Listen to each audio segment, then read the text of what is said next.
నానండి మామ. మీ నాన్నే చిన్నప్పటి నుంచి నేను కామెడీగా మాట్లాడి ఇప్పుడు మాట్లాడేది కూడా కామెడీ అనుకుంటామని మందే సీరియస్ గా మాట్లాడతాను.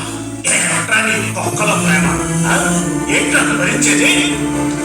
చిన్నప్పటి నుంచి నువ్వు ఎన్ని చంద్ర వేషాలు ఎక్కడ నేను భరిస్తున్నాడని నాన్న ఆయన ప్రేమ అంటాడు. నాన్న కింద పనిచేసే వాళ్ళ పిల్లలు చదివి ఫస్ట్ క్లాస్ లో పాస్ అవుతుంటే నువ్వు ఫెయిల్ అయి మీ నాన్నను ఫెయిల్ చేశావు. అది భరించడం కాదా? 10th క్లాస్ తాగి పడిపోయి మీ నాన్న పరువు తీశావు. అది భరించడం కాదా? కృష్ణ గారితో ఇలా తాగేసి పెడుతుంది. నీలాంటి వారికి ఇలాంటి అబ్బాయి సార్.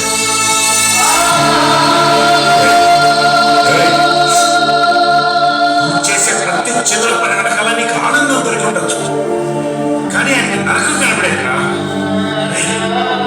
నీకు డబ్బులు కావాల్సినప్పుడు మాత్రం ఆయన గుర్తొచ్చి ఆయనకి ఫోన్ చేసేవాడు. ఆయన ఎప్పుడైనా నీకు కాల్ చేస్తే కుదురుగా మాట్లాడేవారా? ఈ అనన్య గారికి కట్టలు కట్టలు డొనేషన్ కట్టి నీ వెనక కేరళ పంపించడానికి మా బాబుకి డబ్బులు ఎక్కువ కాలేదా? ఒంటరిగా ఏమైపోతావు అన్న భయం. రాత్రులు ఫోన్ చేసి నువ్వు ఎలా ఉన్నావో తెలుసుకుంటే గానీ వాడికి ప్రశాంతంగా నిద్ర పట్టదురా.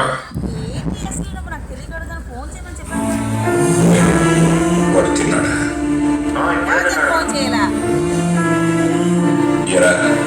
పడుకున్నాడా? ఇప్పుడే పడుకున్నాడు.